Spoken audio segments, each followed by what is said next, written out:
Welcome back, dank friends. We approach the third act of our Robot in 3 Days journey.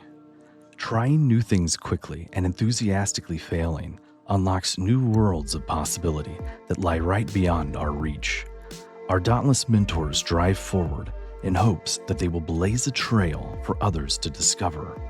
And always remember, friends, sucking at something is the first step towards being sort of good at something.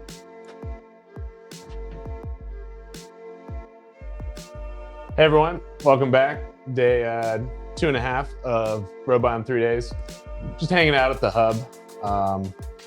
Nah, just kidding. We've been busy today. A lot going on. Sorry, I haven't done a whole lot of updates on the live stream, but we've been working hard. Let's go check out what's going on.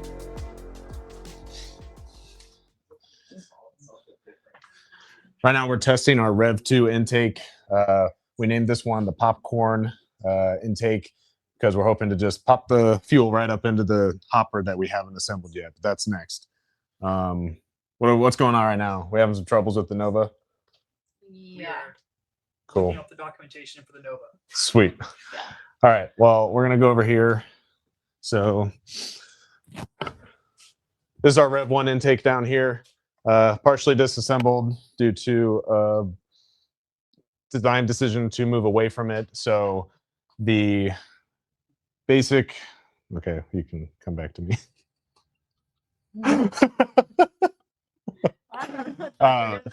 So we decided to move away from the 4-bar linkage due to the weight. We do think that overall this shape and style of intake will be most effective to expand your hopper and also be able to take hits when you're playing defense or defense is being played on you. So we abandoned it for our Robot in 3 Days, but everything will be in our CAD so that people can use it and try and make it better. So we decided to go to a slap down, simple, lightweight. I know it won't show well, but basically have that drawn up here. And the idea is we'll do some type of hopper extended from it that we can kind of hold the fuel and funnel into it. So we're about to start testing that. And then moving back over to our robot. One of the other things we've been doing is getting our shooter. We got our shooter mounted this morning, and we also got the indexer running. So basically just running 4-inch Thrifty. I think they're the 45A durometer wheel.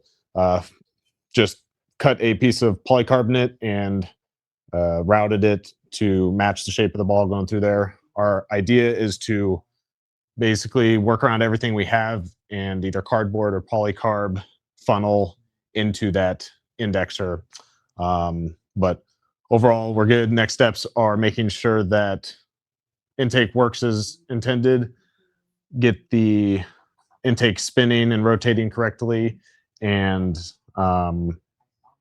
yeah, then start putting the hopper together. So we just got all the electrical wired up in the last hour. Just got to do some troubleshooting.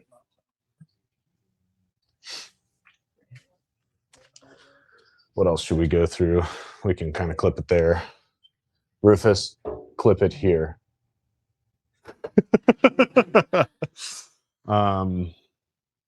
Any other design decisions, Parker? Sorry to interrupt. Any other design decisions we went through today, talked about? We already kind of... the figuring out compression on the... Oh yeah. Sure. Tell us a little bit more about what we did today, Parker. Yeah, we talked about the compression for our shooter and how we needed to mount kind of our ramp mechanism. The answer to that one was until it works. So we talked about 1/2 inch to 1 inch of compression is kind of our goal, is what we had thought. And we have probably closer to 1/2 inch, but it works, and that's the important part. So figure out what wheel and surface you have to make sure it's compliant that way. And then from an electrical perspective, we had a lot of really cool improvements to our mechanical design. what I would recommend maybe you guys take into account is if you have a battery in your robot, which you should, it should be really easily, like put in and taken out. And as you see, there's at least 2 motors right over it. So I'm not worried about it falling out during the match. But it will be interesting to change the battery. But it's okay. That's just something small that you guys might like later on. One of the things that we decided at the end of yesterday and the beginning of today was we need to stop trying to do perfect design like with our 4-bar linkage. And we just started throwing stuff together. So we used a lot of standard components in FRC. So we used 1x1 aluminum tubing, the Andy Mark shooter that we put together yesterday, a lot of polycarbonate. Huh? I know I don't need it, but it's funny. Thank you, video person, Libby. But yeah, so we use a lot of basic components like 1x1 tubing, 2x1 tubing, polycarbonate, and yeah, we used a lot of 24 tooth pulleys, 8mm belt, 5mm pitch. Most of our wheels, I think all of our wheels are the Thrifty for the Thrifty shooter and for the indexer, and then we have 2-inch wheels on the intake. Last piece of update we have today, which there looks like they're about to do some tests, is the flywheel. So we cut that kind of first thing this morning. Honestly, haven't done a whole lot of testing with it, but we think it seemed to have helped with shooting consistency. So this is just like 1/2-inch aluminum. We cut it on our CNC. Definitely would recommend going with a slightly heavier duty material like steel, or use the flywheel attachment from like you can get it from Andy Mark or Thrifty Bot, the ones with built-in discs for it. So we just have the old style. Yeah. Any comments, Emily? Nope.